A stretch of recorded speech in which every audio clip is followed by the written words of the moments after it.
Jadi langkah-langkah untuk menjadi seorang advokat itu, yang pertama, setelah kita mempunyai gelar sarjana hukum dan sudah ada ijazahnya.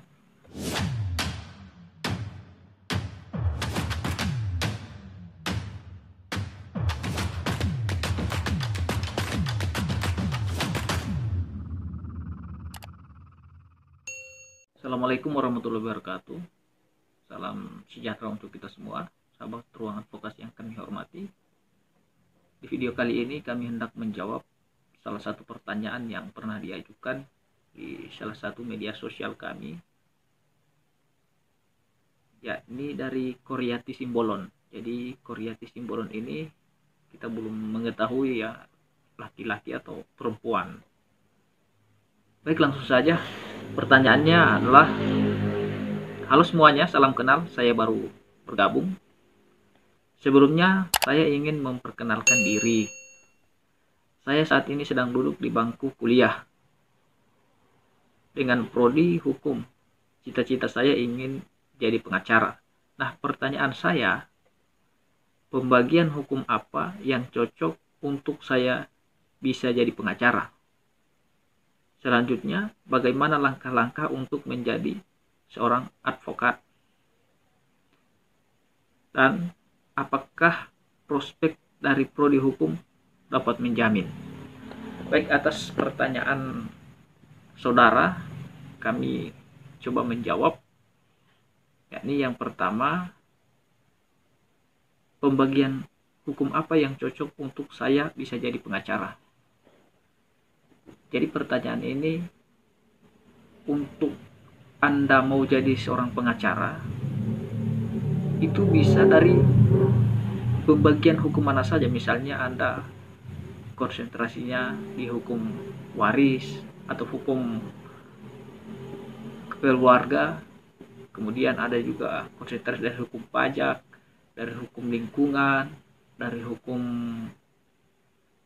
agraria, kehutanan.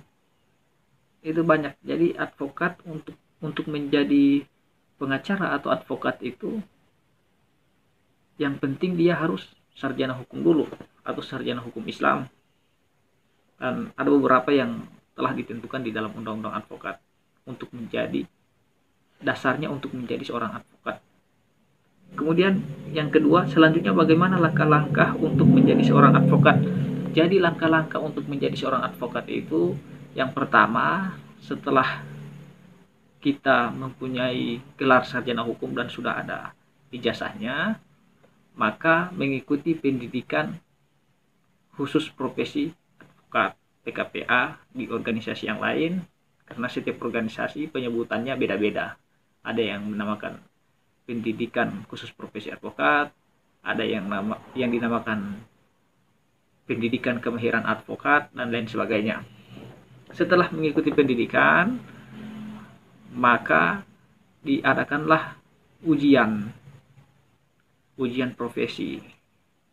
Di samping mengikuti ujian profesi, ada baiknya silakan magang dulu 2 tahun ya, berturut-turut magang dulu, terus mengikuti ujian pendidikan advokat.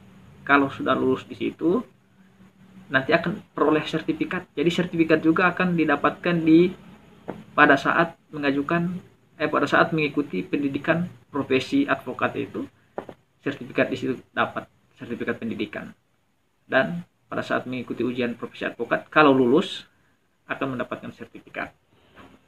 Kemudian yang terakhir, setelah magang 2 tahun berturut-turut, akan memperoleh surat keterangan magang dari kantor magang atau kantor advokat yang banyak menangani perkara, kemudian mengeluarkan surat keterangan magang. Maka berdasarkan surat keterangan magang tersebut sebagai persyaratan untuk diajukannya penyumpahan di pengadilan tinggi.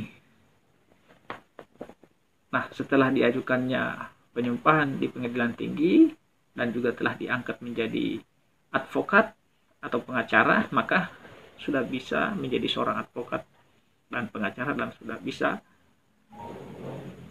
berpraktik sebagai pengacara. Jadi pertanyaannya, untuk jadi pengacara, seorang advokat, jadi sebenarnya ini sama Huriati Simbolon. Jadi sama saja, advokat pengacara itu sama saja. Dan apakah proses dari prodi hukum dapat menjamin? Ya, kalau pertanyaan itu bahwa proses untuk menjadi seorang advokat dari setiap prodi hukum itu bisa menjamin, tinggal di diri kita sendiri menempatkan kita sebagai advokat itu apakah harus melihat orang yang harus membela orang yang punya uang yang banyak atau harus membela masyarakat kecil. Kalau membela orang yang berduit atau punya uang yang banyak, maka sidangnya pasti agak lama karena tidak sering sidang. Nah, ilmu kita juga kita tidak bisa dapatkan dari ilmu kita tidak bisa bertambah kalau hanya melihat daripada materi yang akan kita dapatkan sebagai profesi kita sebagai advokat. Tetapi kalau kita tidak melihat materi, kita membantu orang susah, ilmu kita akan bertambah banyak karena pengalaman-pengalaman praktik yang tidak putus-putus. Kami pikir ini yang dapat kami sampaikan sebagai bahan pertimbangan. Semoga bisa bermanfaat dan bisa dimengerti. Assalamualaikum warahmatullahi wabarakatuh.